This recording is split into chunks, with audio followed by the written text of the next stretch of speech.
pero no tocar absolutamente nada. Bueno, ahí se está conectando Carol, así que perfecto para que ya larguemos. Antes que nada, muy buenas tardes, bienvenidas, bienvenidos, bienvenides cada una de ustedes que generosamente está donando su tiempo para que hablemos de nada más ni nada menos que de abuso sexual contra las infancias y la denominada violencia vicaria. Estoy acompañada por grandes, pero grandes compañeras militantes, por un gran compañero como Enrique Stoll, que no tan solo pone su conocimiento a disposición de quienes más lo necesitan, sino que pone su cuerpo. Y si bien es cierto, todos y todas las que estamos en este Zoom lo entendemos, creo que en estos últimos tiempos ha sido cada vez más, ¿no?, con mayor incertidumbre y cada vez más desgastante. Mi nombre es Gretel Galeano, soy presidenta de la Asamblea Permanente por los Derechos Humanos Regional Catamarca, y nuestra idea básicamente es generar este espacio de encuentro, de reflexión, de intercambio de información, pero sobre todo esto que decíamos inicialmente, visibilizar esta temática, porque digo, o sea, lo que no se nombra no existe, entonces necesitamos nombrar, necesitamos hablar y poner sobre la agenda un tema mucho, sobre todo porque si tenemos en cuenta hay una cadena de operadores que no únicamente se circunscribe a la justicia, que tienen su participación y a veces por desconocimiento, por una postura ideológica, llevan adelante acciones totalmente perjudicantes para nuestras madres protectoras. Entonces, básicamente, desde acá, desde Catamarca, las saludo. Les voy a contar un poquito cuál va a ser la metodología de trabajo, ¿sí? En este sentido, bueno, nos acompaña Enrique Stola, Gilda Morales, está nuestra querida Luciana Mazuelos de San Juan, y en minutos nada más se va a sumar María Elena Nadeo. También nos acompaña Carol Diamonstein, que es justamente integrante, nuestra referente de niñez y adolescencia, a quien también le agradecemos el acompañamiento que hace permanentemente esta regional. Gracias, Carol. Después te voy a pedir, así que anda preparando unas palabritas como para que abramos realmente el conversatorio sobre ASI y violencia vicaria y esta perspectiva, esta mirada, este abordaje que necesitamos de los derechos humanos. Antes voy a explicar la metodología, ya lo decía con Enrique, con Gilda, cada uno de los expositores va a tener 10 minutos para explayarse sobre su aporte a la temática, y luego de eso vamos a abrir para el intercambio de, bueno, hacer un ida y vuelta con ustedes que están desde en estas pantallitas, en estos cuadraditos que estoy viendo. Voy a compartir para que vean qué es la metodología que proponemos. Fíjense que acá tenemos filas y columnas. En una dice negritas, en otra dice dudas, disensos y aportes. Nosotros creemos que para activar más la escucha activa, quizás estas columnas nos permitan ordenar quizás las reflexiones, las palabras de los invitados, las invitadas sobre esta temática. Entonces, pensábamos, no pusimos nombres, nada, simplemente en el orden que los y las compañeras van a hablar referido a esta temática, y qué cosas ustedes resaltarían, ¿no?, de lo que está diciendo, qué dudas, ¿no?, tienen en relación a algunos aportes que hagan estos compañeros, algunos disensos, ¿por qué no?, porque estamos en un espacio de construcción colectiva, y qué aportes podrían hacer. Entonces, una vez que los compañeros terminen sus aportes y sus reflexiones, vamos a abrir el juego con la metodología que nosotros venimos trabajando desde la Regional Catamarca, que es metodología CHE. CHE significa Hilando Estrategias. Bueno, simplemente eso como una sugerencia para hacer más fino y más específica la escucha de cada uno de ustedes. Ahora sí, le voy a pedir a Carol si se puede desmutear y nos puede brindar un breve saludo como para que hagamos este corte de cintas institucional sobre, bueno, este conversatorio.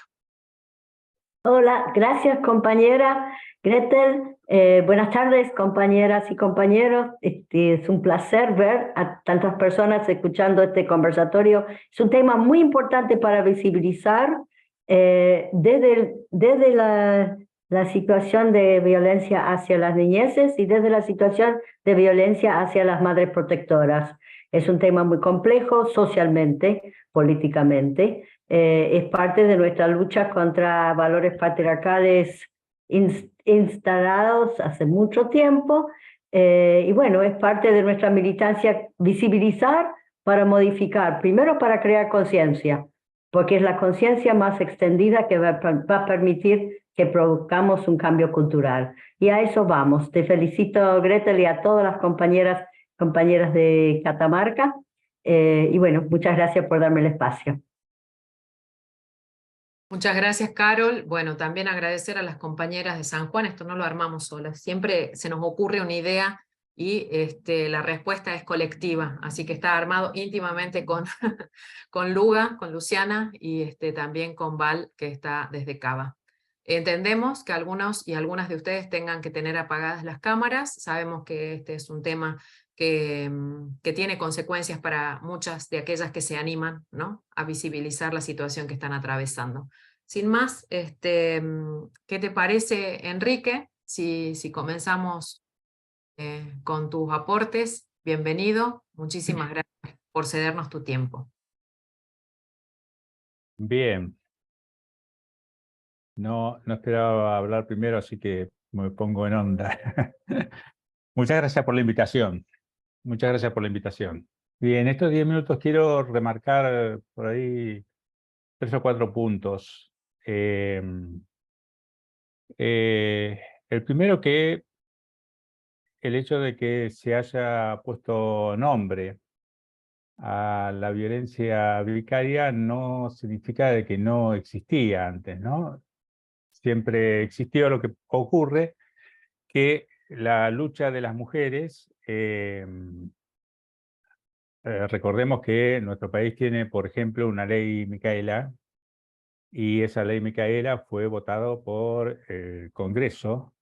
Esa ley Micaela obliga a la formación a los y las funcionarias del Poder Judicial, y lo cierto es que esto no hubiese salido si las mujeres, con sus luchas, no lo hubieran impuesto. O sea, son las mujeres, y esto hay que recordarlo siempre, las que mandaron a estudiar a las y los integrantes del Poder Judicial. Porque si hubiese sido por ellos, esto no hubiera cambiado. ¿Mm? Primera cuestión. Segunda cuestión, es la lucha de las mujeres la que ha producido un resquebrajamiento dentro del poder, dentro de todas las instituciones del Estado patriarcal. Pero el Poder Judicial tiene una minoría de personas que son buenas, que trabajan de buena fe, que tienen empatía, que aunque no tengan formación o perspectiva de género, tratan de producir actos justos. Pero, y hay otros que tienen muy buena formación en perspectiva de género, pero son una minoría. Una minoría. Y el poder hegemónico del Poder Judicial está para lo que está el Poder Judicial. Ya lo dijo muy claro el presidente de la Corte. Garantiza el capitalismo, garantiza la dominación de clase, garantiza la dominación de raza, eso lo digo yo, y garantiza la dominación de género. Entonces, las mujeres no pueden ir con ingenuidad al Poder Judicial. Esto hay que aclararlo siempre. Y en la medida que se pueda, la denuncia tiene que ser parte de una estrategia. Y se necesita una buena estrategia judicial y acciones políticas paralelamente. Reunión de madres protectoras, reunión de mujeres, presión, visibilización, etc. Con eso es posible, muchas veces es posible lograr un acto justo. Y cuando se logra un acto justo, ahí se debilita el poder hegemónico del Poder Judicial. Entonces, la lucha de las mujeres ha hecho que los machos refinen sus formas de ejercer la violencia, y se den estrategias más novedosas, así como cuando apareció la Oficina de Violencia de Género, la OVD, al poco tiempo, los abogados que lo defienden empezaron a decirle: vayan a la comisaría de la mujer, vayan al OVD y denuncien que ustedes fueron agredidos. Bueno, también están generando nuevas respuestas en contra del ejercicio del derecho de las mujeres y las madres protectoras. Entonces, esto hace a la violencia vicaria. Pero esta violencia no puede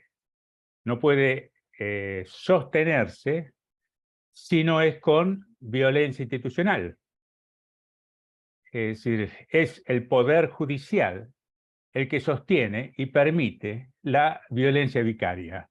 Es el Poder Judicial el que sostiene durante muchísimo tiempo que esos niños sean utilizados y arrancados de sus madres, y así tratar de ejercer el máximo daño desde la perspectiva de violencia machista, de violencia de género. Entonces, tenemos que ser conscientes y cada vez más conscientes de lo que es la violencia institucional. Y tenemos que llegar a modificarla. Ahora, ¿cómo vamos a modificar la violencia institucional? Me pregunto, si la violencia institucional y la coerción que hacen jueces machistas, y jueces y juezas negligentes, que le importa tres carajos todo, que funcionan como funcionarios públicos del tiro de esos que parodiaba Gallaya, ¿cómo vamos a hacer para digamos, romper la violencia institucional si, si la violencia institucional es necesaria para el orden patriarcal, para sostener el orden patriarcal? Y yo creo que ahí debemos sumarnos una posibilidad, no sé si eso resolverá algo, pero una posibilidad, debemos sumarnos al pedido de que los cargos de jueces y juezas sean electivos. Necesitamos que los cargos de jueces y juezas en familia sean electivos y que las organizaciones de mujeres, de madres protectoras, etcétera, puedan estar presentes allí en donde se va a evaluar a quienes se van a presentar, evaluar los antecedentes por parte de las mujeres y de las madres protectoras, ¿no? No sé, tenemos que hacer acciones políticas en contra de esa violencia institucional que es una violencia política, porque la violencia institucional que es necesaria para mantener el orden patriarcal es coercitiva necesariamente porque necesita mantener este orden, necesita mantener la superioridad masculina por sobre la femenina, necesita mantener la jefatura, necesita de los varones, necesita cubrir el incesto paterno-filial, necesita cubrir el nivel de violencia que se ejerce sobre los cuerpos, en el plano dentro de la familia, dentro del plano doméstico y que se ejerce por fuera.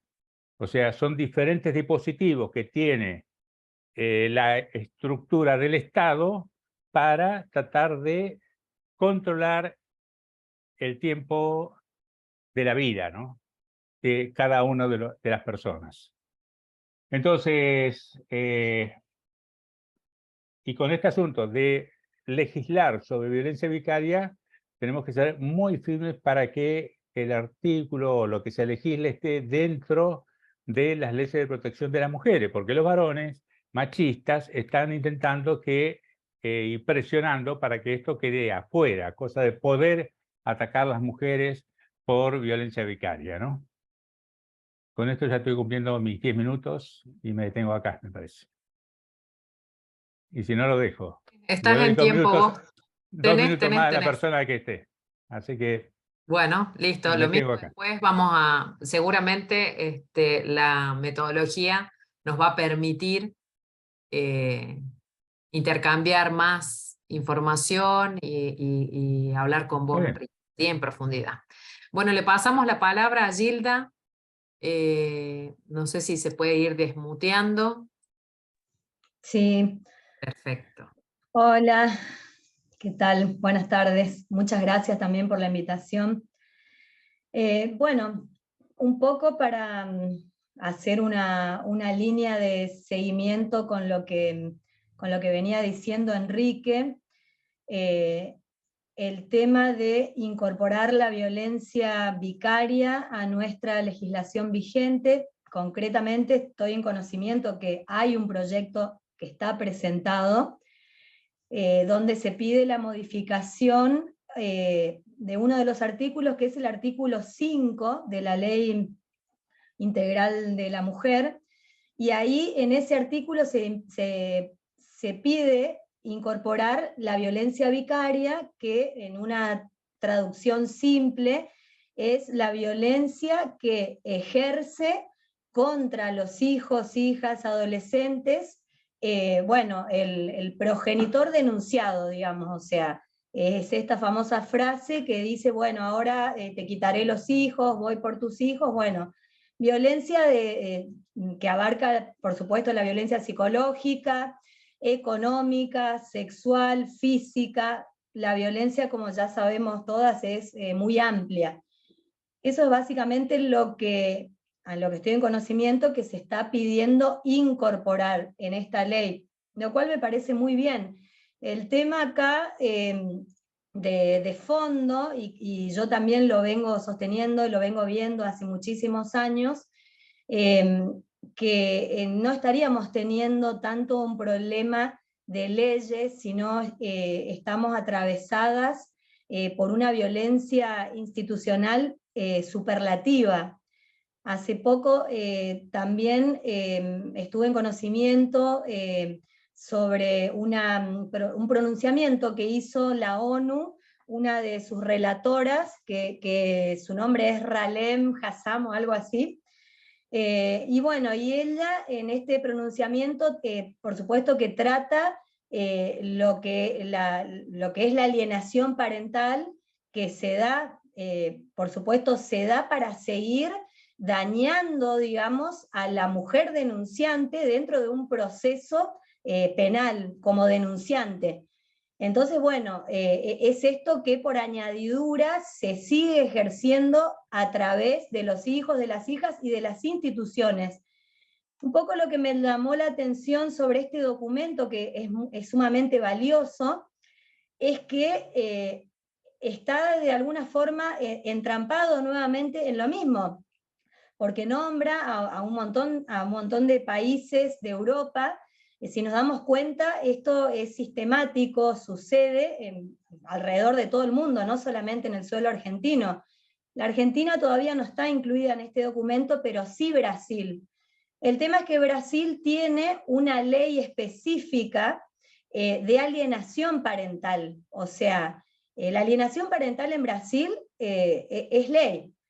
Entonces directamente, a ver, ya se descree desde el momento uno que pueda haber, digamos, una situación de violencia con este niño o esta niña que está viviendo en la casa, porque se le aplica automáticamente esto de que la madre directamente está intentando alienar a este niño o a esta niña, lo cual es sumamente complicado. Y si una se va a ver las estadísticas de Brasil, los casos que llegan a juicio, o ni siquiera pasan de la denuncia directamente, porque los cambios de guarda o de custodia, como se les llama ahí, son prácticamente automáticos. O sea que una mujer ya desde el inicio, con la existencia de esta ley, está imposibilitada, vamos a decir, de ir a realizar una denuncia, porque ya sabe que va y lo primero que van a hacer es quitarle la guarda, para que se entienda, de su hijo. Bueno, volviendo a este documento, se sigue hablando ampliamente sobre el término, la utilización de la alienación parental, etcétera, etcétera. También ahí está en un pasaje esto de la ley que existe en Brasil, pero no se trata en ningún momento de la violencia institucional, porque en definitiva todo es violencia institucional. Entonces, un poco habría que empezar a tener o hacerse nuevos replanteos o tener nuevos paradigmas para poner en agenda que el verdadero problema que nosotras estamos teniendo es que la justicia, digamos, o la llegada de la justicia está manejada por seres humanos, hombres, mujeres, y que son los ejecutores de mayoritariamente no aplicar lo que corresponde en cada caso. Nosotras acá tenemos, por ejemplo, me estoy hablando bastante rápido para no extenderme tanto, pero ahora se está hablando mucho de la ley Lucio, y yo lo vengo diciendo inclusive antes de que se impulsara esta ley, y bueno, realmente no tengo otras palabras más que ponerle a esto, que se ha tomado esta causa en particular como un tema político, pero en realidad es una ley que nos viene a recordar, son titulares, porque ni siquiera entra en la profundidad que tiene la 26061, que es la Ley Integral de Niñas, Niños y Adolescentes, que ya está vigente desde el año 2005. Entonces es como que todos los temas se van bifurcando, se van como expandiendo para otro lado, y bueno, y no estamos viendo realmente el bosque de todo este entramado. El entramado siempre va a recaer en lo mismo. La misma Ley Integral de la Mujer tiene unos pasajes que están clarísimos. Por ejemplo, una mujer que está recibiendo violencia doméstica en la casa, lo dice claramente, creo que está en el artículo o 26 o 27, que el agresor, o sea, debe ser directamente excluido y no debe tener injerencia ni en la crianza, así, ni en la crianza, ni en la educación, ni en ninguna, ni en un intercambio con los hijos e hijas testigos que están siendo testigos de esta violencia. O sea, ahí ya estamos hablando de violencia vicaria, sin estar todavía incorporado, ¿no? ¿Qué quiero decir con esto? Que en realidad cuando vamos a nuestra propia legislación vigente, a todo lo que tenemos, y lo vamos estudiando y vamos incorporando, yo al menos he llegado a esa conclusión de que no estaríamos teniendo un problema troncal de leyes. También tenemos la promulgación, antes que la ley Micaela, de la ley de víctimas, que es del 2017, donde también la ley de víctimas prevé un acompañamiento inclusive a nivel particular y fuera de los organismos estatales de la víctima, sea menor de edad o adulto, digamos. Es algo que no se tiene en cuenta, y ahora todos estos grupos antiderechos que están resurgiendo cada vez más. El otro día escuché a una abogada, que es la abogada esta, bueno, no la voy a nombrar para hacerle publicidad más de la que ya la tiene, unas barbaridades impresionantes. La escuché decir que van los niños y niñas previamente que tienen las denuncias, ¿no? Porque han sido presuntamente abusados, con diagnósticos o informes de psicólogas o psicólogos particulares, cuando la ley de víctimas ya lo prevé a esto. O sea, la víctima tiene, digamos, la potestad como sujeto de derecho de inclusive no someterse, si es su voluntad, ni siquiera a un cuerpo técnico por parte del Poder Judicial. Esto muy poca gente lo sabe, pero hay abogados y abogadas que están repitiendo todas estas barbaridades, como si la terapeuta o el psiquiatra, el psicólogo que está atendiendo a la víctima no tuviera ninguna injerencia en un proceso judicial. Bueno, yo no me quiero extender con el tema, pero realmente hay muchas cosas que no están bien, que me parece que el ciudadano, la ciudadana tiene que empezar a interiorizarse, a revalorizar también un poco, a conocer lo que está establecido. Yo siempre tengo más preguntas que respuestas con esto, porque me imagino algo, la otra vez hablaba con Enrique, superlativo, casi como extraordinario o utópico, que sería un poco quitarle toda esta autonomía y de poder resolutiva que tienen funcionarios públicos, específicamente del Poder Judicial. Porque con la historia de que uno tiene los recursos legales, las vías recursivas, una víctima puede estar durante muchísimos años, bueno, la mayoría de los casos no, porque en el camino se enferma, no hay recursos, no hay abogados, no hay abogadas, y sostener un proceso es imposible. Estamos viendo madres que están pidiendo que se aparte tal juez. El tema es que si se logra que ese juez, esa jueza se aparte de su causa, lo que viene es igual o peor.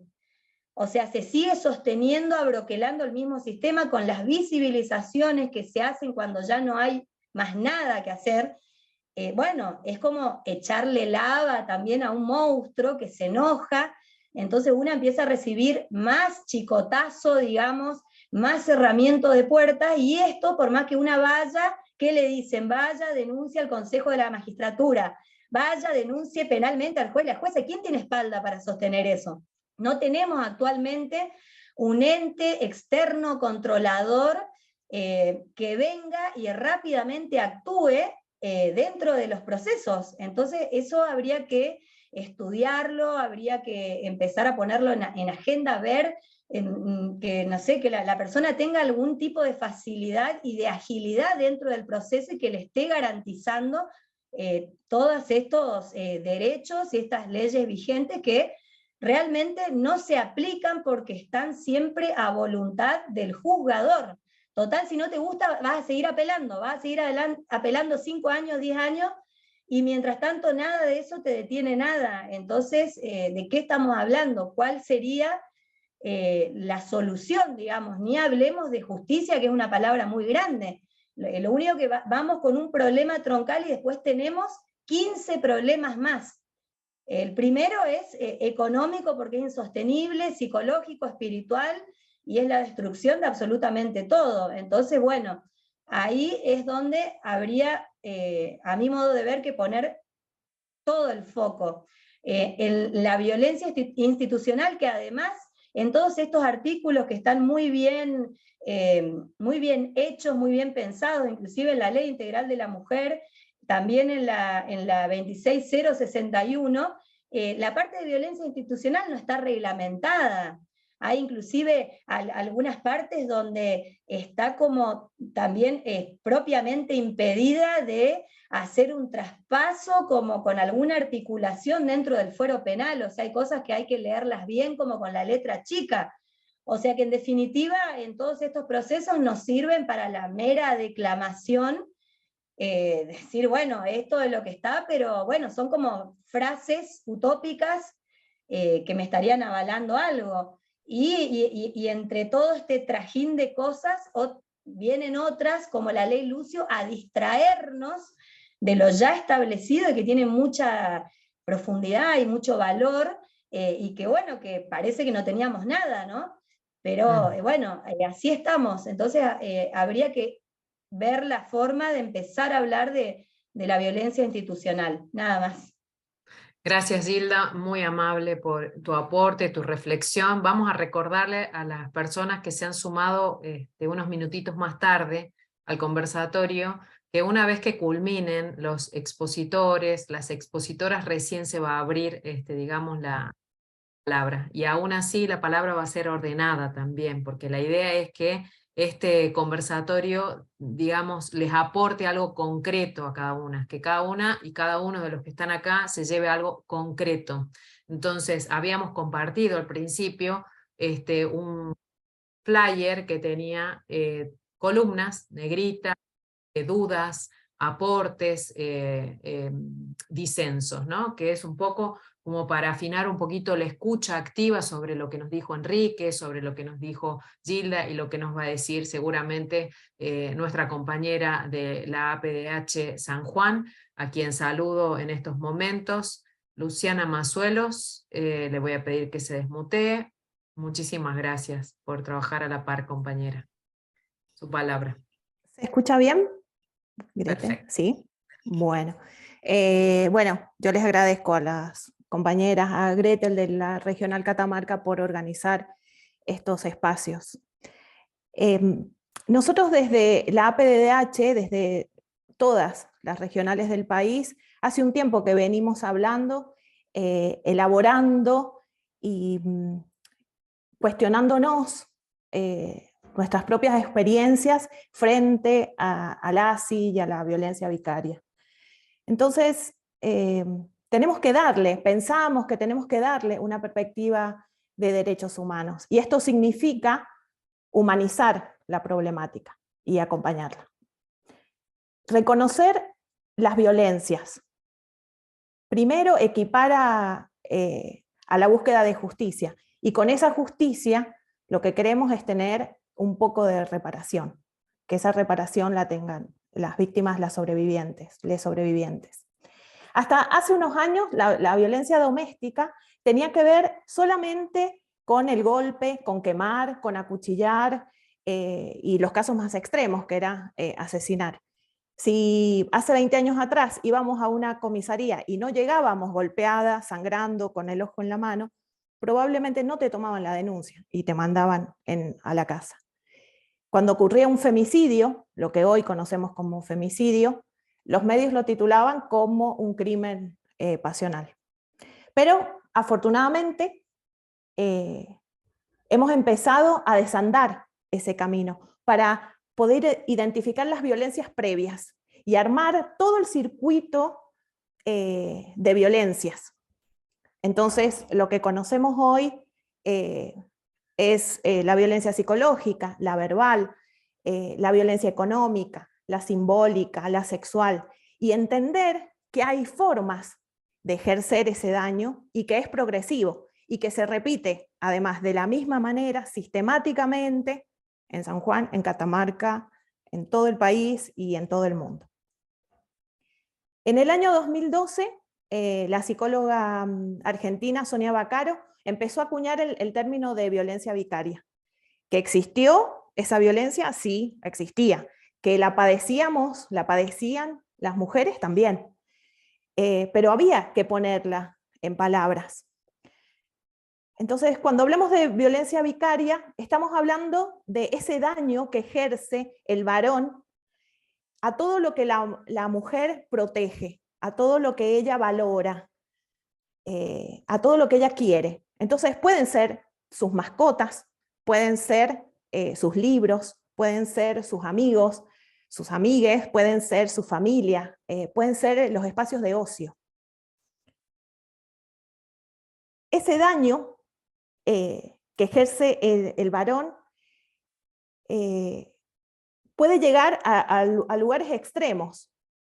Por ejemplo, dañar a sus propios hijos.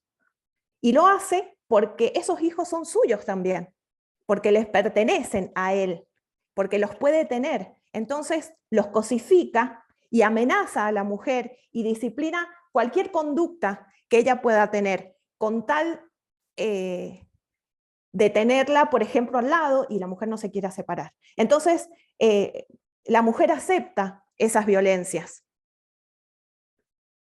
para que los niños no sufran, ¿no? Entonces accede a seguir viviendo con él, sigue soportando las violaciones maritales, sigue manteniendo el silencio para que él no se despierte de una siesta.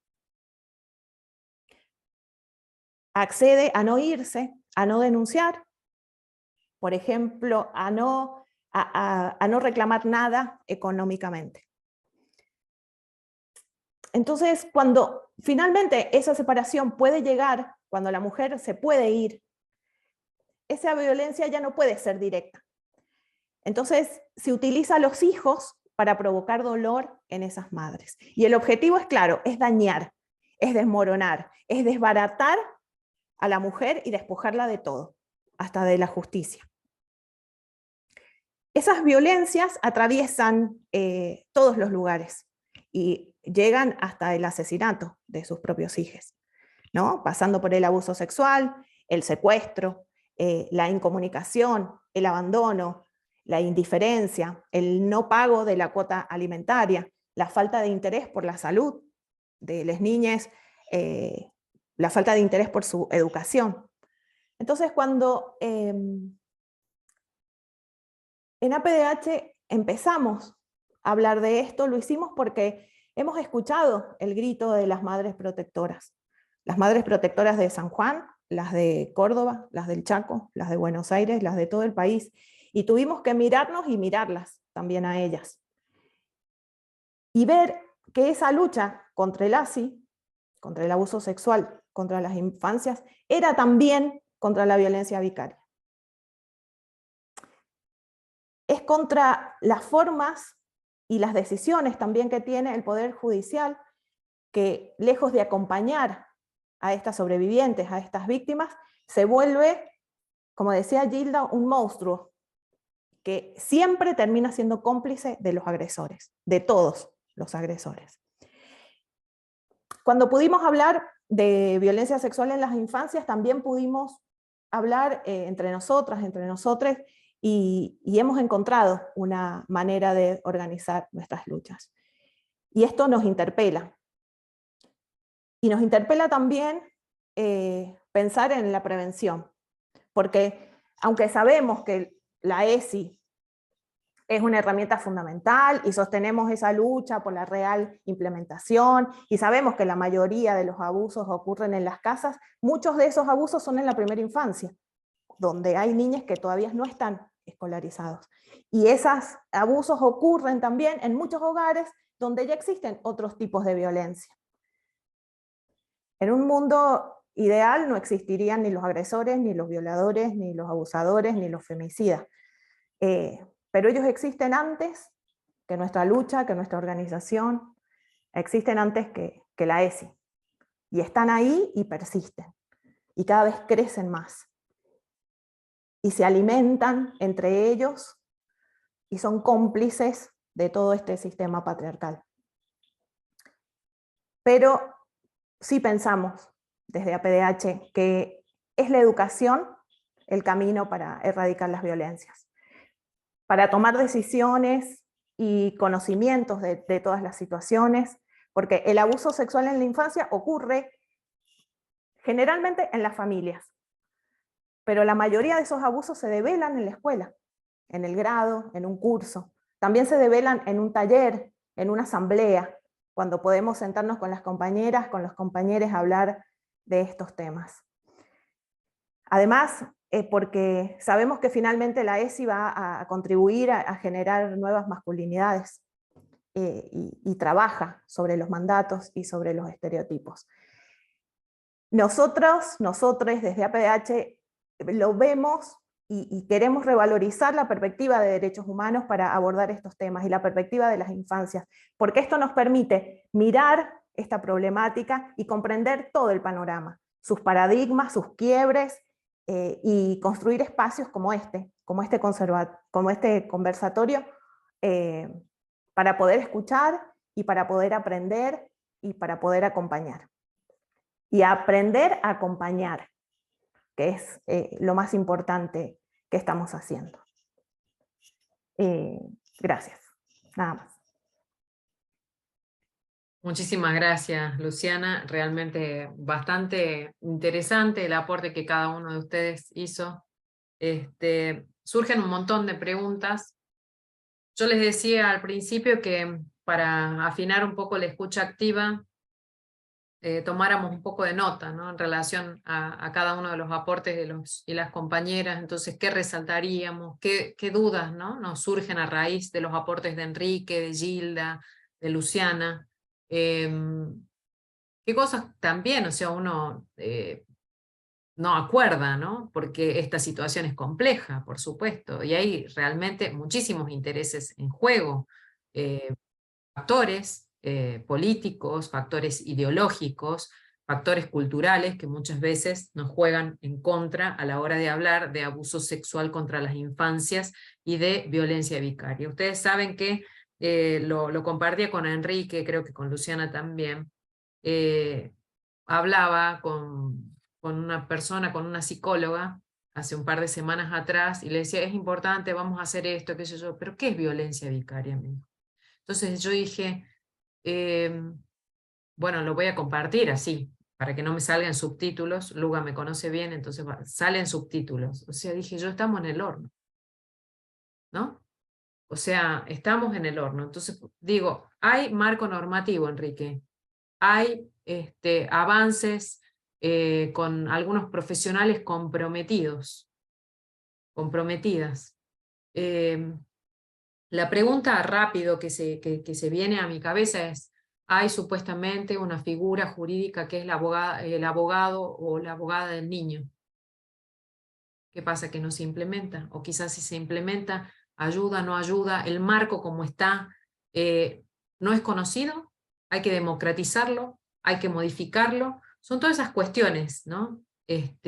Bueno, acá justamente las compañeras, ¿no? La acordada 4099 de urgencia, hay un proyecto, ya lo dijo Gilda, hay un proyecto, también está, si Enrique después nos da el permiso, podemos compartir el documento sobre la custodia, violencia contra las mujeres y violencia contra los niños, que es el informe de la relatora especial sobre la violencia contra las mujeres y las niñas, sus causas, consecuencias, que un poco mencionó Gilda. Si estás de acuerdo, después lo podemos pasar por el email. Claro, ¿Te buenísimo. parece?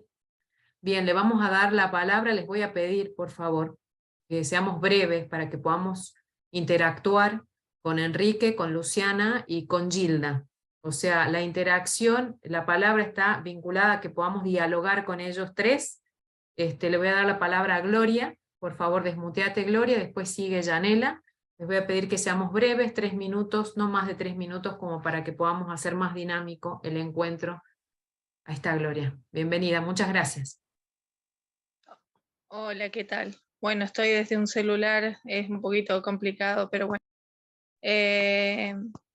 Enrique sabe, en mi caso soy la mamá de M, no sé si, la verdad que ya me tengo que cuidar de todo. Hace 3 años que yo no la veo a mi hija. Está en el juzgado número 92. Se la llevaba un día de la visita, el papá, y no la volví a ver más. Él después me dijo, puso una denuncia de maltrato, y no la vi más a mi hija. Después se hicieron diferentes pericias, se hizo una revinculación en el centro número 1, lo cual me dio absolutamente favorable. Mi hija lloraba por venir conmigo. El informe culminó en que la psicóloga, perdón, estoy un poco nerviosa, la psicóloga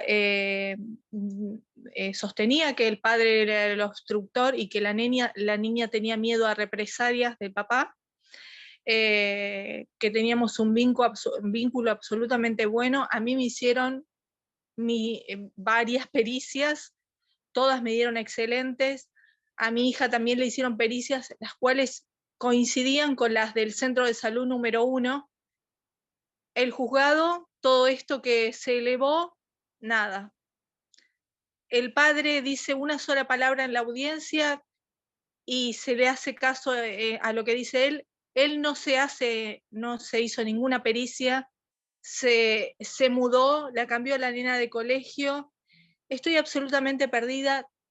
Tengo abogados, pero todo lo que presento es refutado por la señora del 92 y el defensor Atilio Álvarez.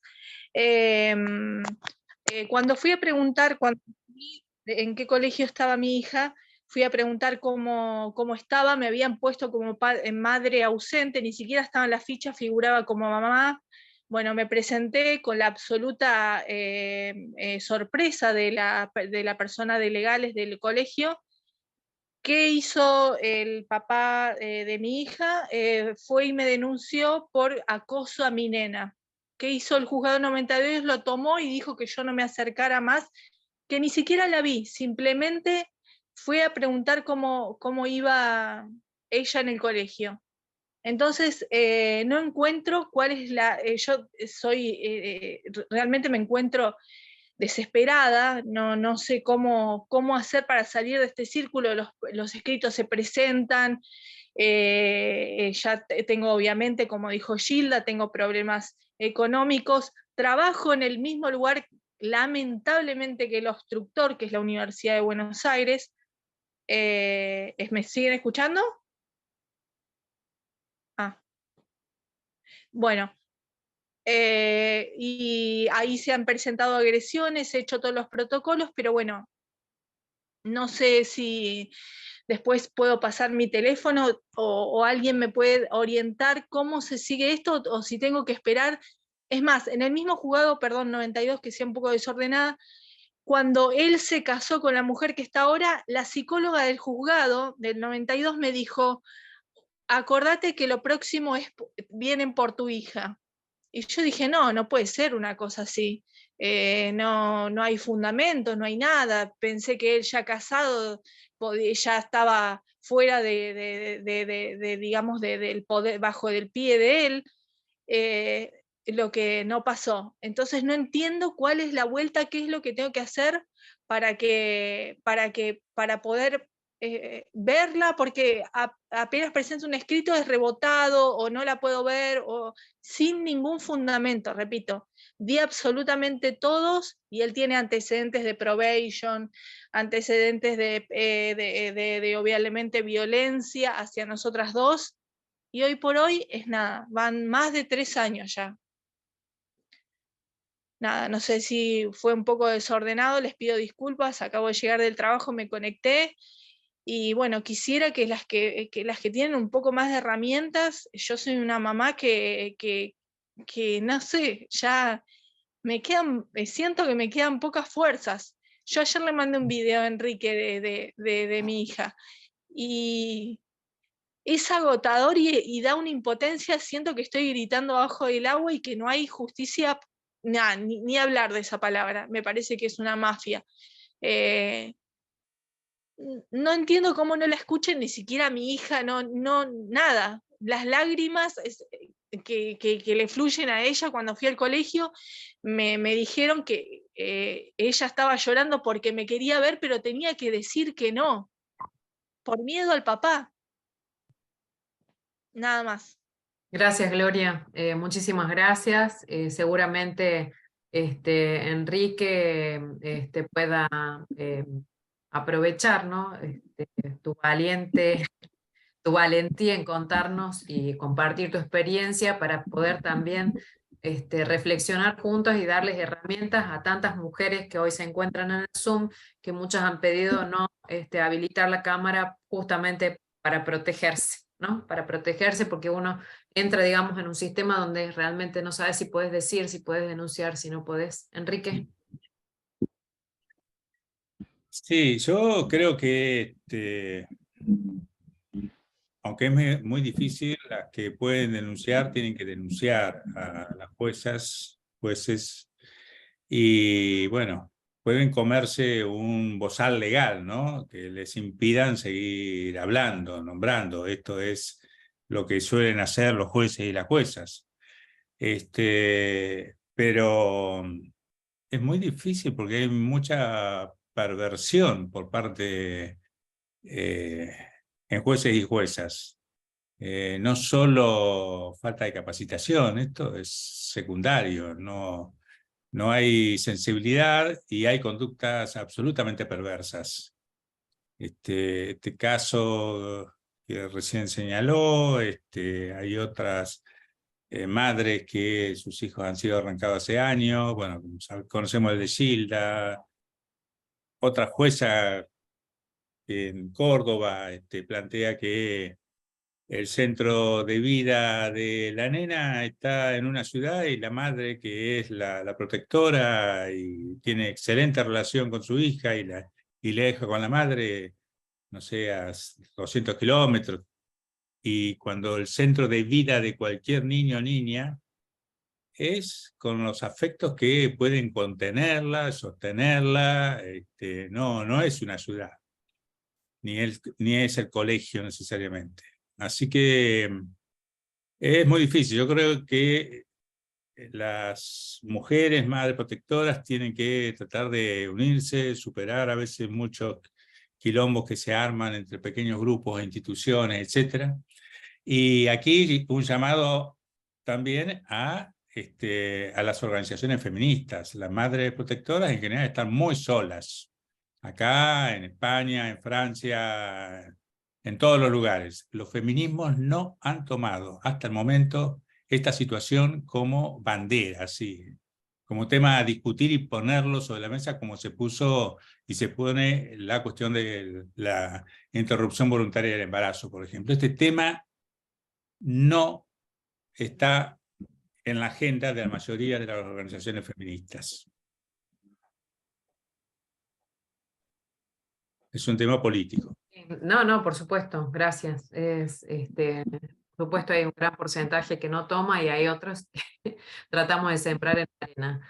Le paso la palabra a Yanela, recordándoles también que seamos breves en el uso de la palabra, no porque no sea importante, sino porque la idea es abarcar que puedan hablar la mayoría de las personas que lo requieran. Yanela. Hola, ¿qué tal? Buenas tardes. Gracias por el espacio. La verdad es que yo comienzo mi lucha desde una causa propia con todas las irregularidades que empecé a ver en el Poder Judicial.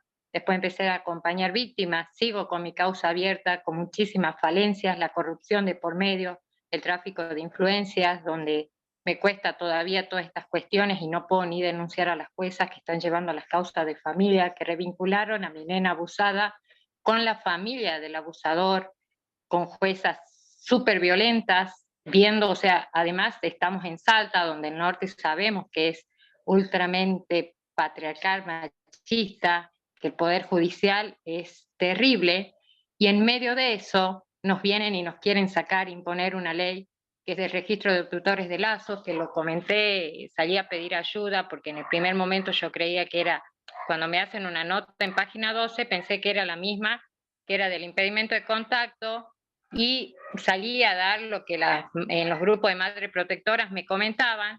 Ahí quedé expuesta porque en realidad era otra ley que estaba presentando un candidato en ese momento a intendente, que además fue electo el domingo intendente. Con esto quiero decir que fueron 4 meses que vengo de lucha terrible, con todo tipo de ataques, con el feminismo, como dice, que no se puso desde el lado ni a escuchar. Por un momento me acompañaron, después cada uno desde su lado político, como que me dejaron sola, y yo seguí con esto toda una semana con ataques terribles, porque quise visibilizar algo tan terrible como es el accionar del Poder Judicial acá en Salta, y además esto tan grave que, si bien es cierto, tendría que ser instrumentado como para, en estos casos, como el caso de Sheila y el otro caso, sea algo positivo, no lo están haciendo, sino directamente porque el tipo ya sabemos que tiene conexiones con redes de pedofilia,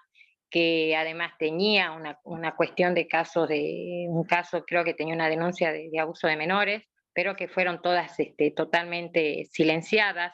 Aparte, el tipo contaba con todo el poder, y lo digo yo ahora hasta con miedo de tener infiltrado el celular, porque él es periodista y a su vez tuvo todo el aparato político del gobernador, salió con la fórmula del gobernador, y es así que llegó a la intendencia, y hoy por hoy estamos con esta ley que está a un paso de salir porque está en Senado, o sea, ya pasó diputado, volvió a la reformulación, pero las sanciones son gravísimas, o sea, son desde quitar, o sea, no poder recibir ninguna ayuda social, no poder inscribirse en vivienda, o sea, la mayoría que quedaríamos en este registro somos las mujeres que salimos de este contexto de violencia, sobre todo las mamás protectoras que salimos para proteger a nuestros hijos en caso de abuso, que estamos con la cuestión esta, y este es un ataque para silenciarnos directamente, y ahí es donde vení a decir, están legalizando lo que es la violencia vicaria acá en Salta, prácticamente, porque con esto sería un ataque grandísimo.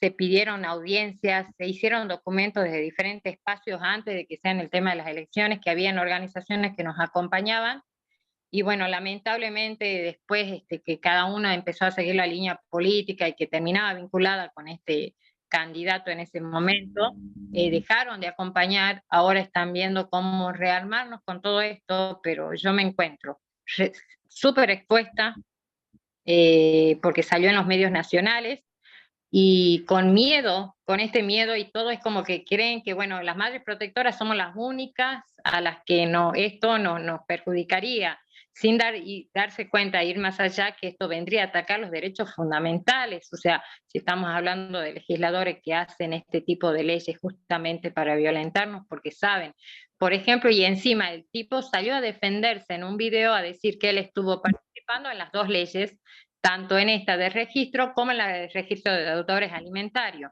Y en esa ley, como la mayoría eran varones, la única sanción que se le dio es que no puedan sacar carnet ni renovar el carnet de conducir. En cambio, en este registro, donde la mayoría seríamos mujeres y la que nos quieren silenciar, es perder todo tipo de derechos, como, o sea, como digo, manejar una cuenta bancaria, algo básico, recibir una ayuda del Estado, poder, es más, poder pertenecer a una función pública del Estado, no podríamos pertenecer a cubrir ningún cargo. O sea, es terrible el grado de violencia con las que se están ejerciendo con estas leyes y es como que lamentablemente empezó a hablarse de así ahora, acá, y que bueno, traté de todos lados impulsarlo, ya es como que hay días que no doy más, que me dicen cómo se va a seguir porque están esperando que desde Mamás Protectoras accionemos y veamos cómo seguir. Y lamentablemente nos encontramos solas, como muchas veces salía a pedir a los grupos ayuda, porque en la semana pasada eran llamados telefónicos que me llamaban, cortaban. Me querían hackear el Facebook, publicaciones desde Facebook trucho donde me salieron a atacar de todos lados, que eran los del mismo equipo. Mezclaron lo de la ley Lucio en medio de esto, que decir que por cuestiones como esta, que nosotros como somos mujeres, hay una nota que pasé de un video de YouTube, que la nota que me hicieron en página 12 a mí, donde visibilicé esto, se la llevaron unos periodistas de España, se la pasaron y esto la analizaron, diciendo de todo, lo peor, un asco lo que decían, y realmente atacándome a mí, a la periodista, porque somos feministas, y toda esta cuestión que se mezcla, que si bien es cierto, el feminismo también nos da la espalda, porque eso es lo que me pasó a mí en esta semana en los grupos, te encontrás, yo aparte que estoy con mi causa propia y que mi familia me dice, vos te metiste en un lugar que tenés ahora que tener cuidado, que mirás si no te hacen nada, tengo este miedo que avancen con mi causa en mi contra, tengo un desalojo previsto que es más de esta violencia vicaria. Yo lo que pasé con mi hija es la violencia vicaria en su máxima expresión y lo sigo pasando ahora que se vincula con los abuelos, porque los abuelos siguen ejerciendo esa violencia para violentarme a mí. Y es terrible lo que vivo, además con esto, y todos me dicen deja, pero digo, llega a salir esta ley, la que primero estaría en esa ley soy yo y un montón de mujeres, o sea, acá hay deudores alimentarios que las causas están esperando 12 años para cobrar una cuota alimentaria a las madres, que no les salen, las juezas terriblemente violentas, que lo único que hacen es amparar y proteger al abusador, al violento. Estamos terceros a nivel nacional en cuanto a índices de femicidio y de violencia de género. Y lamentablemente vino acá, le hablé, le dimos los documentos, todos los documentos que habíamos presentado, porque de diferentes espacios se hicieron documentos donde iban a atacar qué es lo que se estaría haciendo con esto, porque más allá yendo no lejos, estaría incumpliendo las normativas y los tratados internacionales en cuanto a la erradicación de violencia hacia la mujer, un montón de cuestiones de todo esto donde están especificados, el Colegio de Abogados salió a hacer su pronunciación también, totalmente desestimado todo.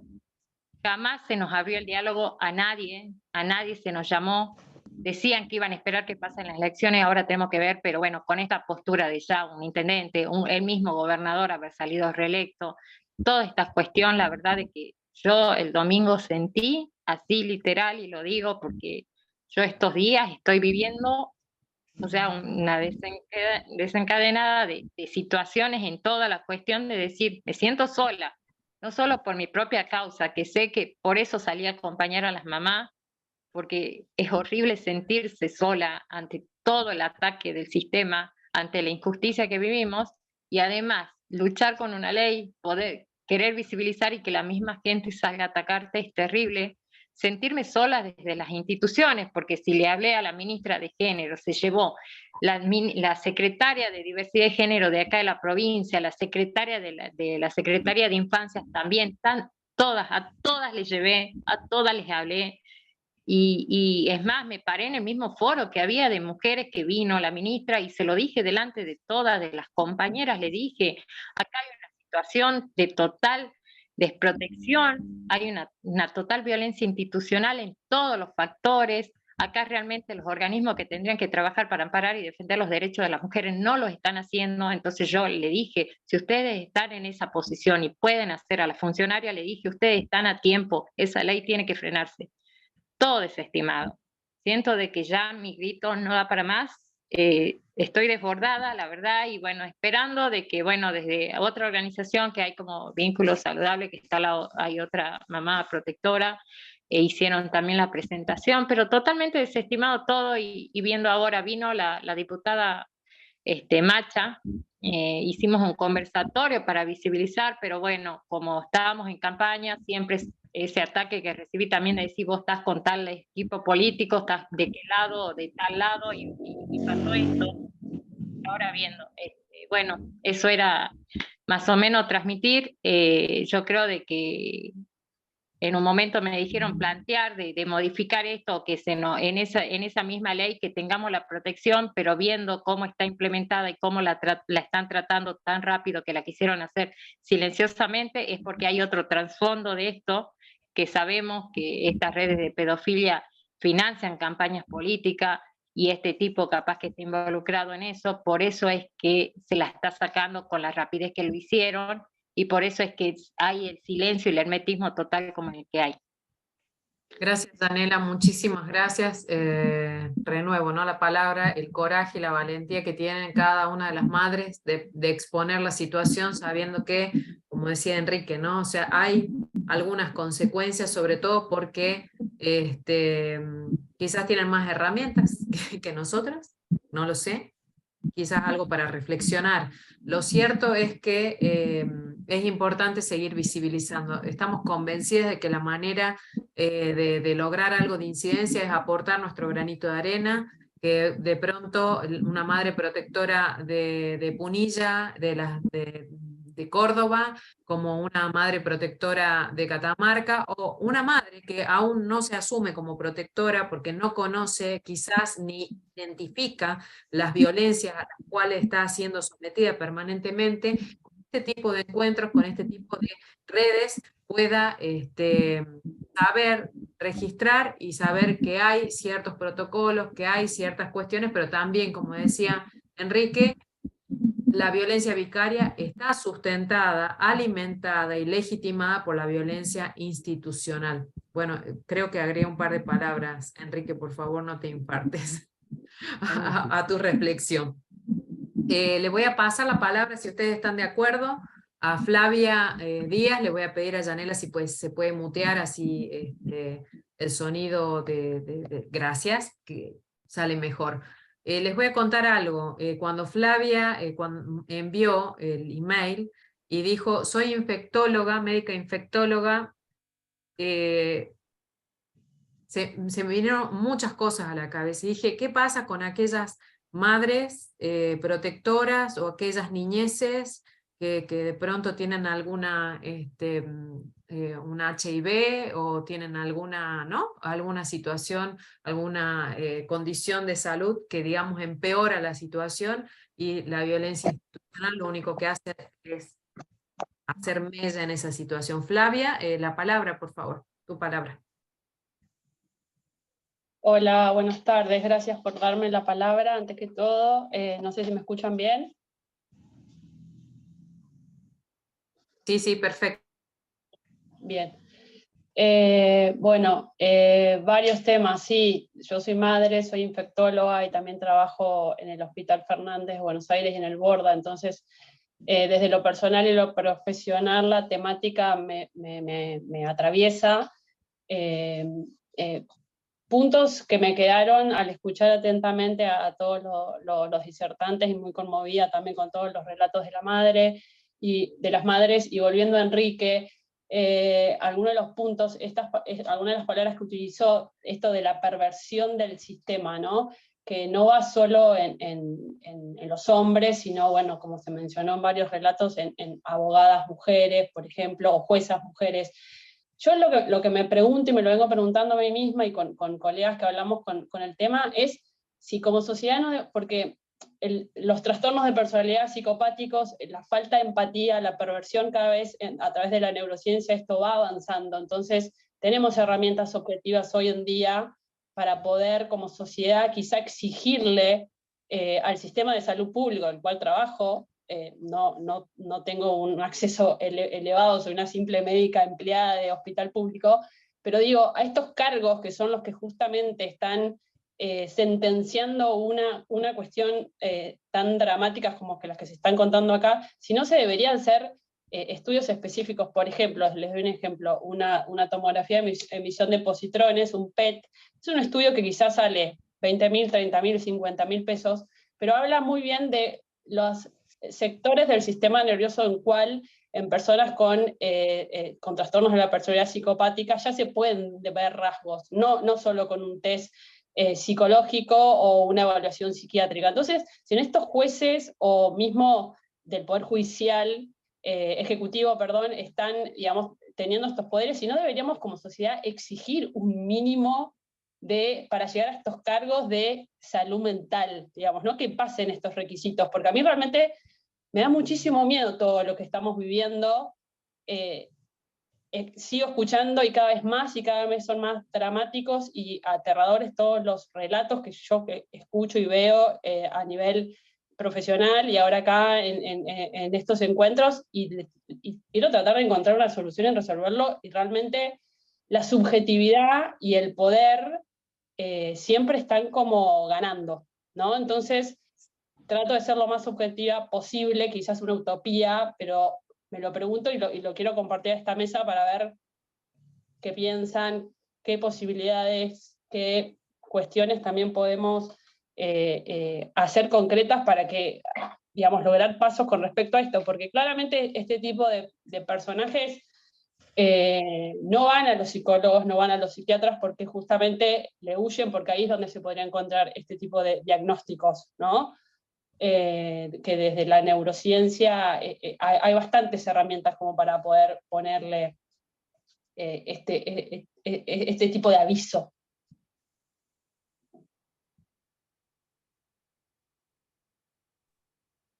Perfecto, Flavia. Eso significó tirarle la posta a pasarle la posta, no tirarle la posta.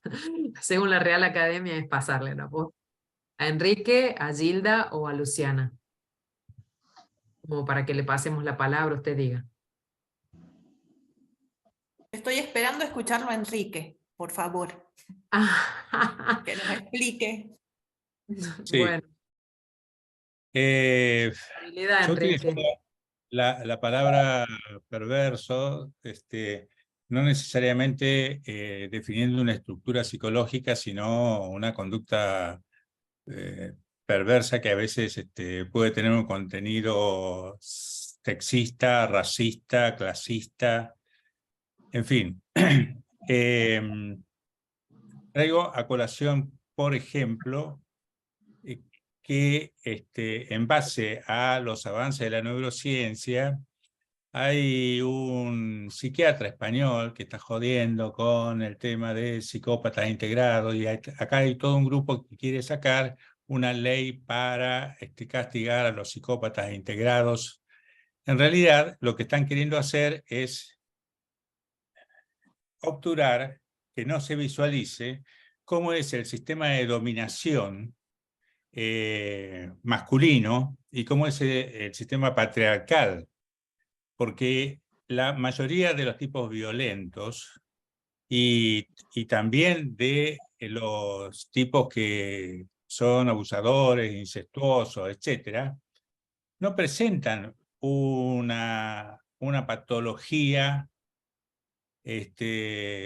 no presentan una patología. Hay un porcentaje que son psicópatas, sí, y la mayoría puede tener algún mecanismo de defensa, se dice psicopático, pero en casi todos nosotras se va a encontrar algún mecanismo de defensa psicopático, porque estamos dentro de las sociedades son estructuras de dominación, y por lo tanto esto tiene impacto en las redes neuronales, y aprendemos desde muy pequeños a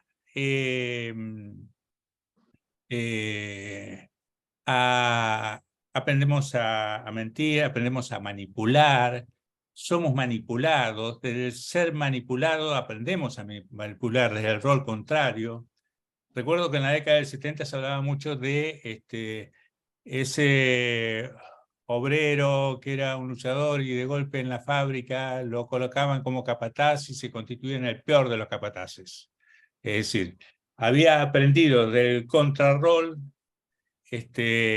lo que era hacer el rol de capataz y ser muy jodido y cómo garantizar los intereses del patrón, ¿no? Es decir, aprendemos todo. Entonces,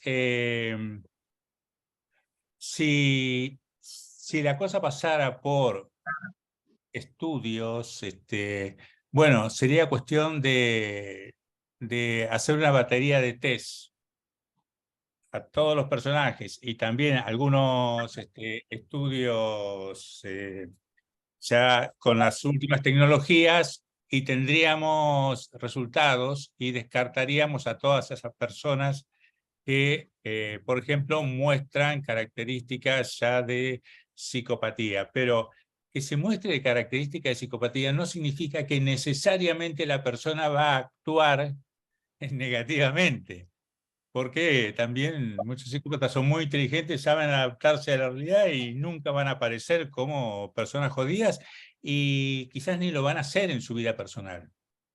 Entonces, es muy delicado todo esto, ¿no? Yo creo que tenemos que más bien poner el acento en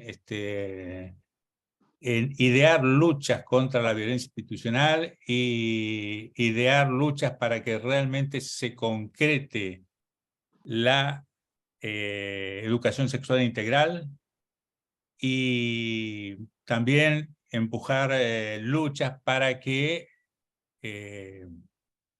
lo que se dice en las leyes que se lograron conseguir se cumpla, porque si no, parece esto ser un defecto de las democracias republicanas, ¿no?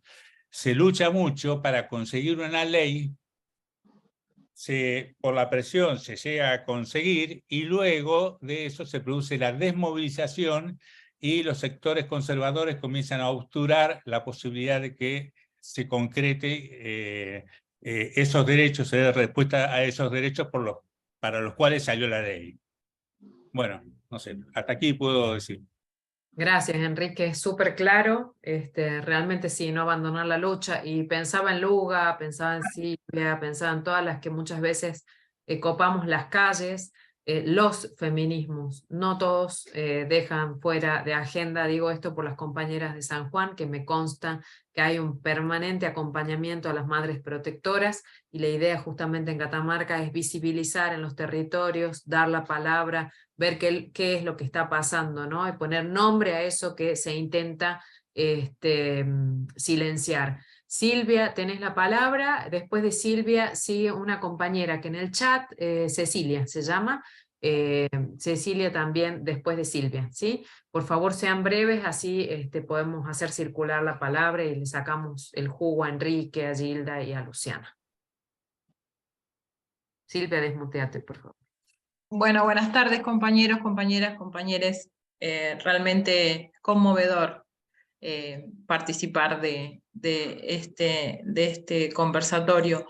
3 cuestiones a modo de reflexión, digo, como un poco recién se adelantaba Enrique en lo que decía. Me parece que estamos hablando claramente, y en esto creo que estamos todos y todas de acuerdo, que son actitudes retrógradas, ¿no? Tiene que ver con esto, tiene que ver con planteos y cuestiones del siglo, fines del siglo XIX, principios del siglo XX, donde inclusive a las mujeres se las cuestionaba por el ingreso a la escuela, las cuestiones económicas, digo, estamos hablando de cosas que suceden desde hace mucho tiempo, un poco como decía Enrique. Después, hacer otra mención especial a lo que es a los feminismos, como decía Gretel, ¿no?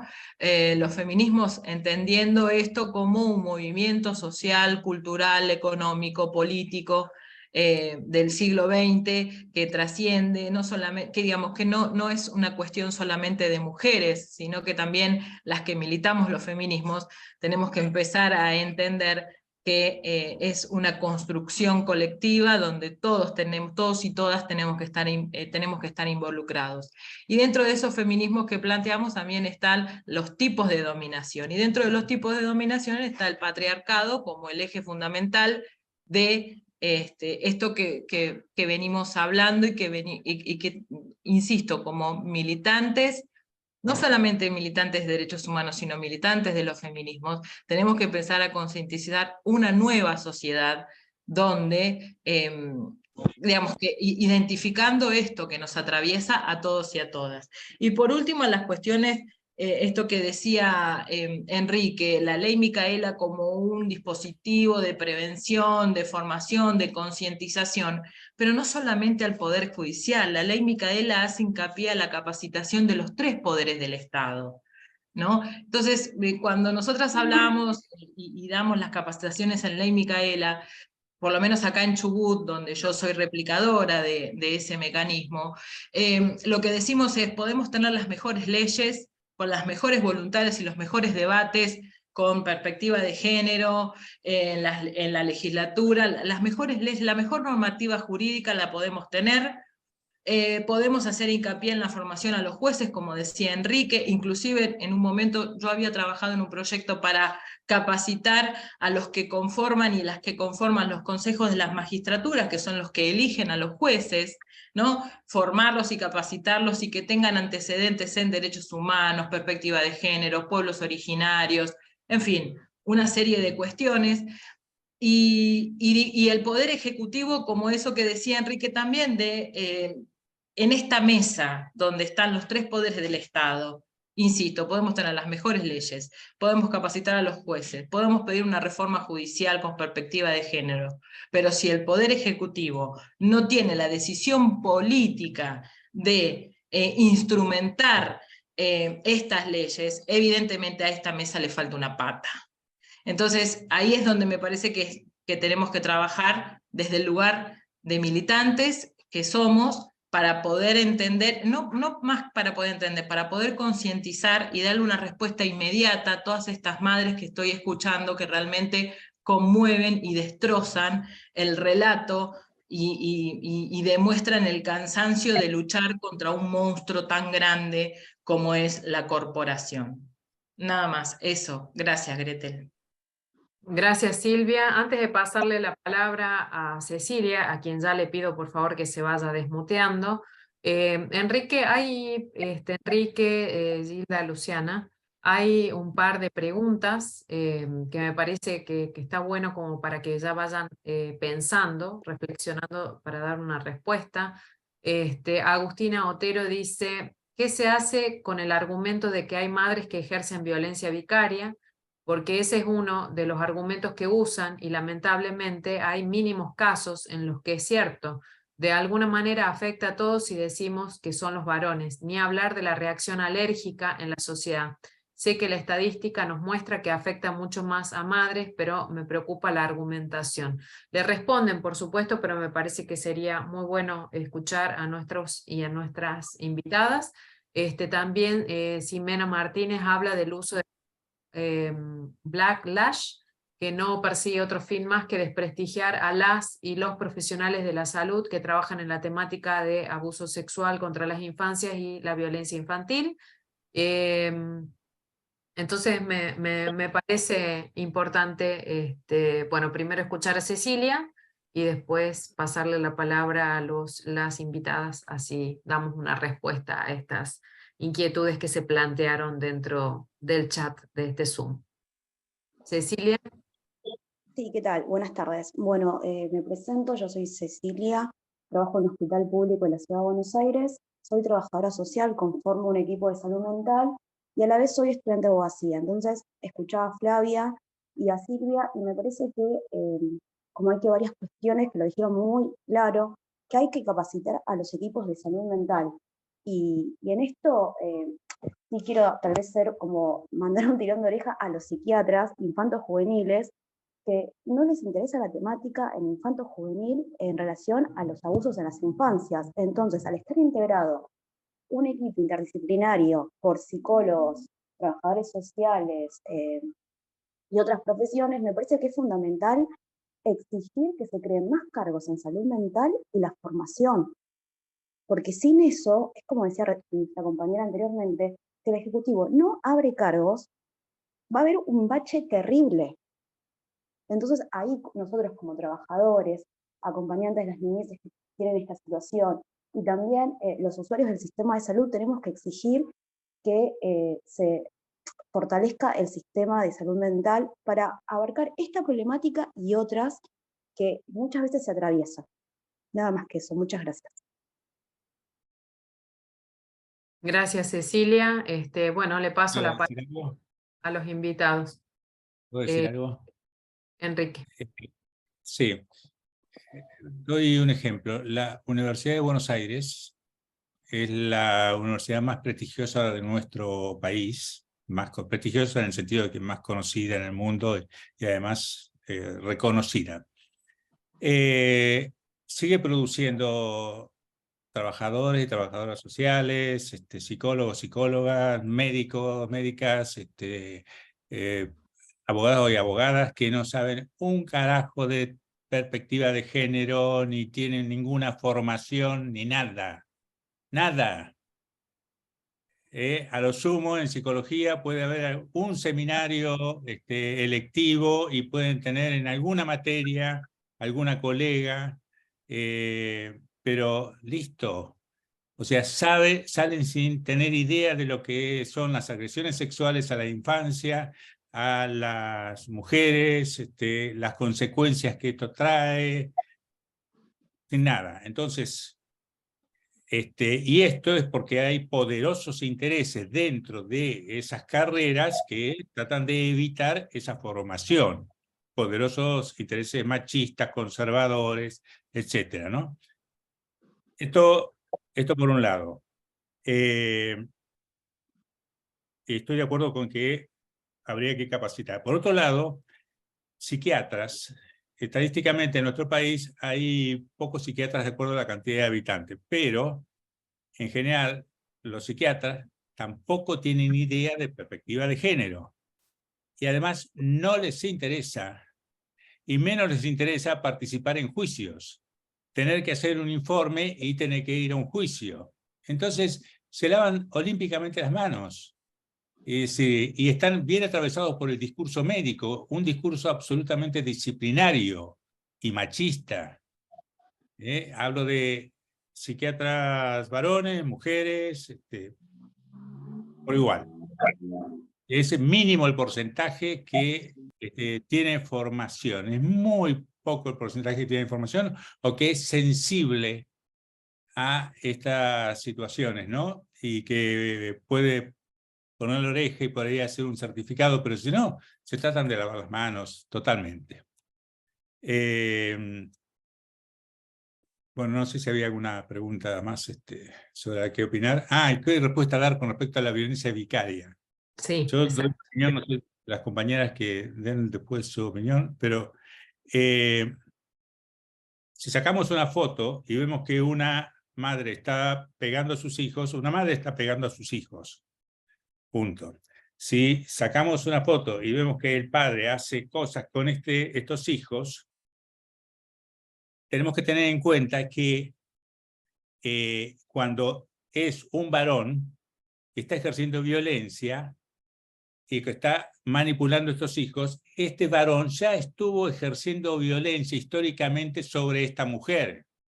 La estuvo ejerciendo en forma psicológica, económica, física, en lo que sea. Esto es la violencia de género, y esa foto en donde el hombre está instrumentando o pegando a sus hijos está dentro de esa violencia.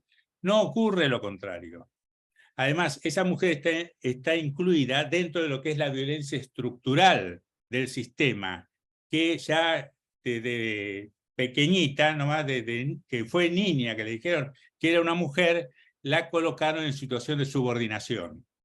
Entonces, si hay una mujer que golpea a sus hijos o hace algo con sus hijos, bueno, el Código Penal tiene categorías por las cuales dirá si merece alguna condena, no, en qué forma va a reparar esa situación.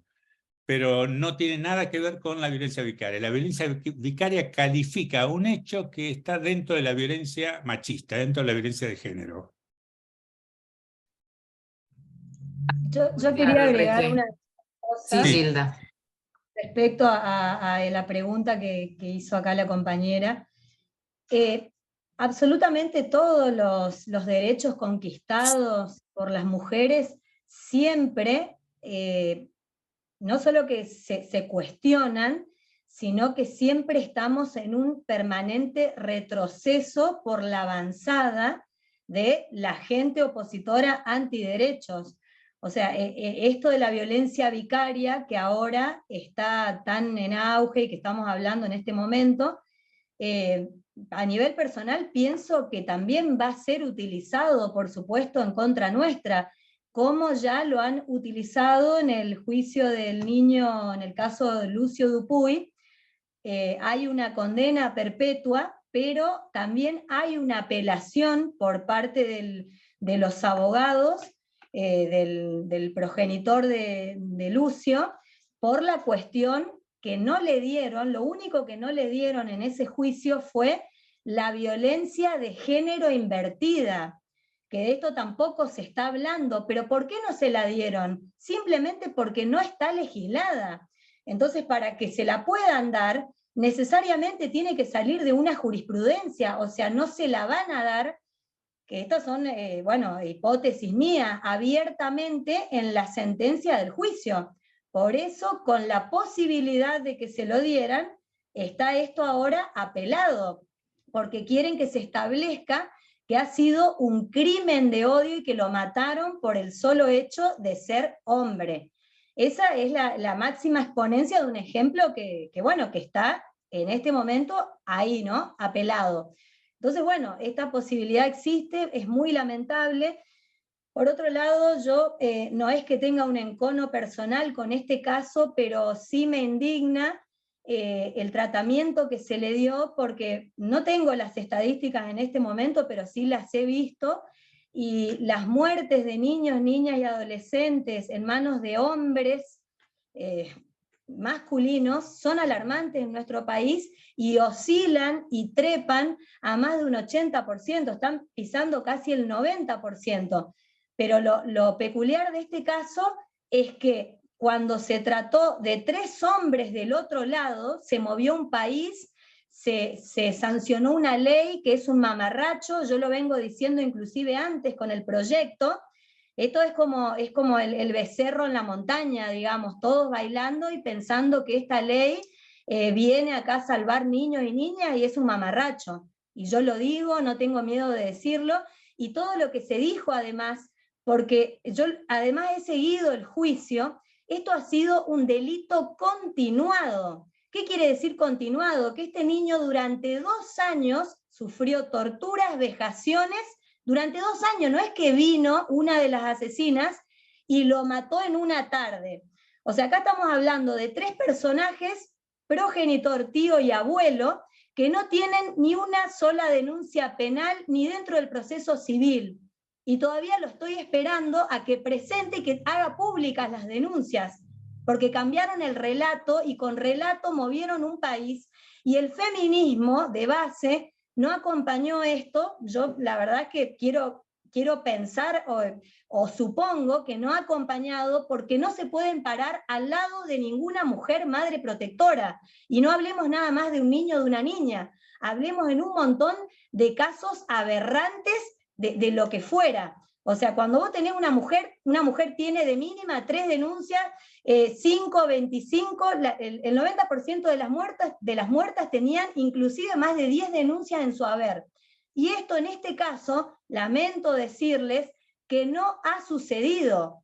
Entonces, que presenten las denuncias, que las hagan públicas, porque ninguno denunció nada. Después el Estado pasó a ser el responsable, el colegio, la vecina, la jueza, y Dios y medio mundo en un delito continuado durante 2 años. Y esto para mí es sumamente indignante, y hay que darle la gravedad y la discusión que se debió haberle dado, pero que evidentemente no pasó nada. Entonces, cuando tenemos miles y miles de casos de mujeres pidiendo justicia por el femicidio de su hija, por la violación, esto, no pasa nada. Ahora, ¿qué pasó? Vienen, te interponen. Tenemos un intendente, que lo decía la otra compañera en Salta, que presentó este proyecto de ley y además de una presunta revinculación de abusadores, que es Emiliano Durán, que ahora es intendente. Y bueno, esto un poco para cerrar y contestarle, esta ley que quieren sacar, que está vigente en La Rioja, me estoy enterando ahora porque hasta donde yo sabía, estaban viendo si lo aprobaban a esta barbaridad, y bueno, cuando se la apliquen a alguna madre protectora tendrán que ir por el costado de la inconstitucionalidad, porque todos los proyectos son similares, los leí, y lamentablemente ni siquiera un preso condenado a cadena perpetua tiene lo que tiene esta ley de supuestamente obstructores, o sea, es totalmente inconstitucional. Entonces la Constitución está arriba de cualquier sanción de ley que venga, digamos, a pisar todos los derechos adquiridos, como obtener, digamos, no sé, una persona que no tiene trabajo, una ayuda del gobierno, o un carnet de conductor, que muy bien lo dijo la madre anteriormente, ni siquiera se lo sacan a alguien que no paga la cuota alimentaria hace más de 10 años. Entonces, estas son cuestiones ideológicas, de enconos personales, de avances sobre derechos adquiridos, y de posturas totalmente cerradas, que vienen a quebrantar lo que más o menos se está teniendo. ¿Por qué? Por una cuestión también de crianzas, de conductas, y históricas, ¿no? Desde el abuso y la violencia, que acá hay que tapar todo, no pasa nada, y así están criadas mujeres y hombres, por lo cual nosotros estamos a expensas de esta gente. Y para terminar con lo que dijo Flavia también, ¿para cuándo una heroinoscopía? Porque yo, que me he cansado de andar por tribunales, sobre todo el fuero penal y en distintas provincias, y bueno, escucharemos que el fiscal tal, discúlpenme la palabra, se da con todo, la jueza tal viene recontra dopada, bueno, y entonces estamos todos supeditados en un trabajo como docente. A uno le piden un apto físico, más o menos una entrevista con un psicólogo, un apto, y bueno, y todas estas personas manejan vidas, manejan cuestiones de importancia que van a incidir en absolutamente todo, y nadie los controla. Acá no hay ni apto físico, ni pericia, ni dónde rendiste, a nadie le importa absolutamente nada, ¿no? Y burlando, lo escuché al doctor Machirulo también, que dijo, con la sentencia de Brasil, fíjense la importancia de las palabras, acá su majestad resolvió. Su majestad, se refirió al juez de Brasil como su majestad. Por eso también la palabra vicaria viene a recordarnos, que esto me olvidé, el vicario es el que reemplaza al obispo. Entonces vicaria en femenino vendría a hacer una sustitución de poder y de ejecución con el objeto directo. Eso sería vicario, está sustituyendo a la madre sería niño, niña, adolescente, mascota, lo que sea que quiera dañar. Un poco para aclararlo, nada más. Gracias, Gilda, excelente. Doloroso, por supuesto. Yo tengo que despedir a Enrique. Enrique tiene otra actividad. Agradecerle a Enrique su predisposición. No es la primera vez que Enrique cede y dona su tiempo para la Asamblea Permanente por los Derechos Humanos. Agradecerle realmente en representación de todas mis compañeras. Creo que esto lo hablábamos con Luciana y con Val, antes de llegar a este conversatorio. Esto es como que uno abre una caja, ¿no? Y salen un montón de cuestiones que hay que hablar, que muchas veces no es que no se habla, o que no es que el feminismo no acompaña. Les puedo asegurar que hay muchas compañeras que acompañan, pero tampoco hay cuerpo. Ese es el tema, ¿no? Que quedará seguramente para un próximo encuentro. Les prometemos y les digo, les garantizo que este tema está dentro del cronograma de formación de nuestra propuesta de género y derechos humanos, está el módulo, ya lo inauguramos el año pasado con Enrique, ya lo veníamos discutiendo y poniéndolo en agenda, insistiendo, ¿no? En ese sentido. Gracias, Enrique. Sé que tenés otra actividad. Muchas gracias. Vamos a... disculpas, se cumplió el horario, nos estamos excediendo 9 minutos, así que le voy a pedir a la compañera Luciana Mazuelos que haga una breve reflexión. Esto se va a repetir, ¿sí? Vamos a generar el espacio de la PDH. Sí, Lua. ¿Ahí se escucha bien, Gretel? Sí, perfecto. Sí, con respecto a esto de utilizar nuestras luchas para borrarnos otra vez, para sacarnos otra vez nuestra existencia en las marchas, en las asambleas. La violencia vicaria la ejerce el varón.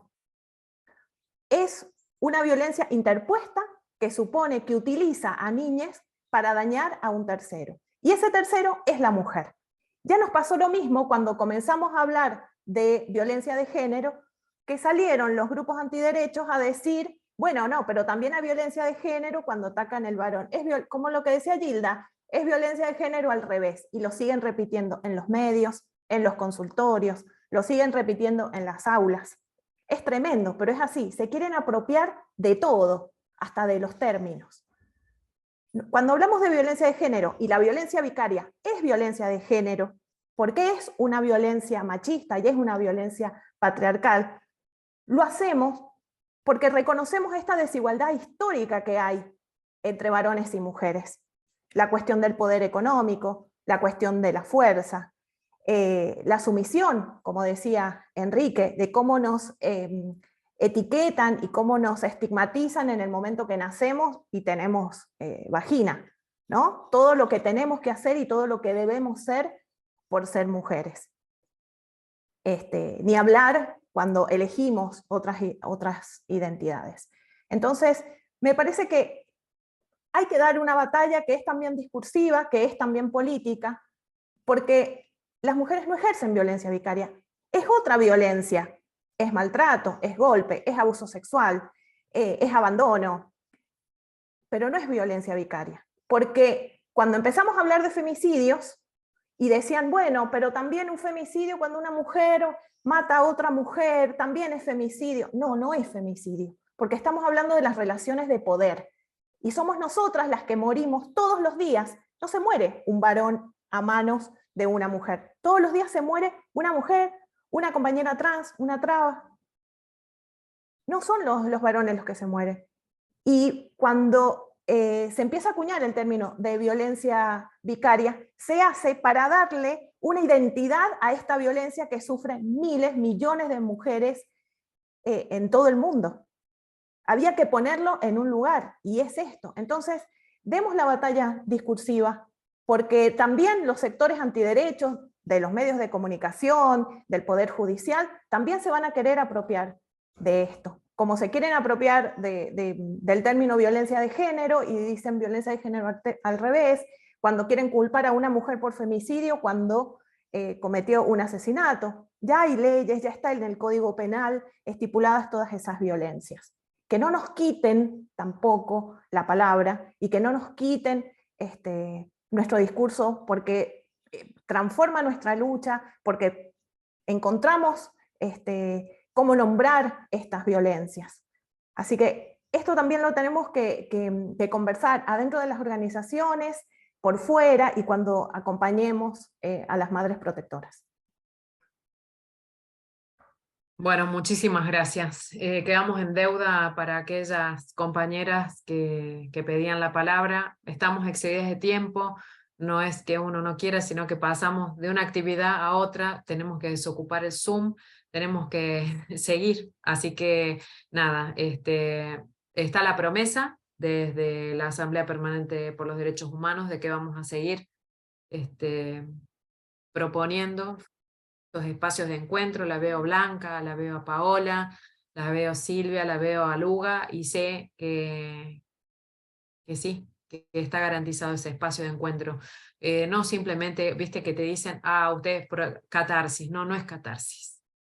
Es tratar de visibilizar algo y de que cada una de las que está en esos cuadritos en distintos puntos del país, y también se han unido compañeras de Uruguay y de Bolivia, que sepan que hay otras mujeres y que están sufriendo este tipo de violencias y que ellas no lo estaban registrando. Es saber que está la red afectiva, porque es el feminismo, y también somos parte del feminismo, los feminismos. Seguramente, como dice Gilda, tenemos muchísimas cosas para reflexionar, para debatir, pero saben que yo siempre les digo, ¿no?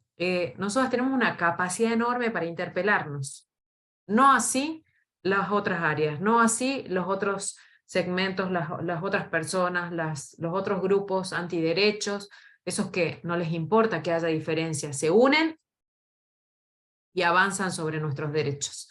Así que esperamos haber colmado sus expectativas, estamos en contacto, les vamos a enviar por email un formulario Google para recabar más datos. Sepan entender que quizás todas las precauciones que tomamos para llevar adelante este Zoom no tenía otro objetivo que preservar el espacio y preservar a las madres protectoras que iban a formar parte de este conversatorio y que requeríamos tener las máximas de seguridad posible. Y nos vamos a poner en contacto y si hay material lo vamos a democratizar. Muchísimas gracias Gilda, muchísimas gracias Luciana.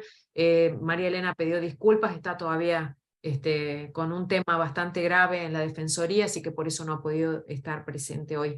Muchísimas gracias a todas las compañeras de la APDH que hoy dijeron presente. La veo a Rosalín de Catamarca, la veo a Paola, la veo a Blanca, a Silvia y a cada una de las compañeras que acabo de mencionar.